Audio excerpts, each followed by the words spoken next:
Hey guys, welcome back to our channel. இன்றைக்கி நம்ம இந்த வீடியோவில் மேகி பாஸ்தாவை ரிவ்யூ பண்ண போகிறோம். நம்ம சேனலில் மேக்கப் ப்ராடக்ட்ஸ் மட்டும் ரிவ்யூ பண்ண மாட்டோம். இந்த மாதிரி ஃபுட் ப்ராடக்ட்ஸும் ரிவ்யூ பண்ணுவோம். வாங்க இந்த ப்ராடக்ட்டை ரிவ்யூ பண்ணி பார்த்துடலாமா? இந்த மாதிரி பாஸ்தா பிரித்து பேனில் கொட்டி வச்சுக்கோங்க. அதுக்கப்புறம் நம்மளுக்கு இந்த மாதிரி ஒரு மசாலா கொடுத்துருக்காங்க. நம்ம இதையும் பிரித்து உள்ளார போட்டுடலாம். இதையும் பிரித்து உள்ளார போட்டதுக்கப்புறம் நம்மளுக்கு இவ்வளோ மசாலா இருந்துச்சு. பாஸ்தாவுக்கு மேலேயே இருந்த மாதிரி இருந்துச்சு. அங்கங்கே ஒரு மாதிரி ஏதோ கட்டிக்கிட்டே இருந்த மாதிரி இருந்துச்சு. என்னென்னு எடுத்து பார்த்தா அது மஷ்ரூம் பாஸ்தாலாம் இது. அதனால் அங்கங்கே மஷ்ரூம்ஸ் இருந்துச்சு.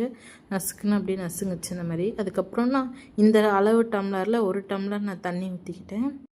நல்லா மிக்ஸ் பண்ணி விட்டுக்கோங்க. நல்லா மிக்ஸ் பண்ணி விட்டதுக்கப்புறம் நம்மளுக்கு நல்லா பாயில் ஆகணும். பாயில் ஆனதுக்கப்புறம் சிம்மில் வச்சு 5 மினிட்ஸ் வேக விடணும் அப்படின்னு அந்த பேக்கில் போட்டிருந்தாங்க. அந்த மாதிரி பாயில் ஆனோடனே சிம்மில் வச்சு பாயில் பண்ணதுக்கப்புறம் இந்த மாதிரி க்ரீமி ஸ்ட்ரக்சர்லாம் நம்மளுக்கு ஒன்று கிடைக்கும். இதுக்கப்புறம் நீங்கள் இறக்கி சாப்பிட வேண்டியதான். அதுக்கப்புறம் நான் பவுலில் இதை சேஞ்ச் பண்ணிக்கிட்டேன். இதை நான் கடையில் பார்த்தேன். சரி இதை சாப்பிட்டு பார்க்கலாம் அப்படின்றதுக்காக தான் வாங்கிட்டு வந்தேன். நான் மோஸ்ட்லி பேக்கட் ஐட்டம்ஸ் இந்த மாதிரி வாங்கிட்டு நான் செஞ்சு சாப்பிட மாட்டேன். எனக்கு அவ்வளோ பிடிக்காது. இது எனக்கு ஏதோ சாப்பிட்ணும் அப்படின்னு தோணுனால நான் வாங்கிட்டு செஞ்சேன். இது நான் சாப்பிட்டு பார்த்தேன். எனக்கு ஏதோ சாட்டிஸ்ஃபைடாக இல்லை. எனக்கு அவ்வளோக்கு பிடிக்கல. இதில் சீசனிங்லாம் நீங்கள் போட்டு சாப்பிட்டு பார்த்து சொல்லுங்கள். நான் இதுக்கு 3 out of 5 தான் நான் தருவேன். எனக்கு அவ்வளோக்கு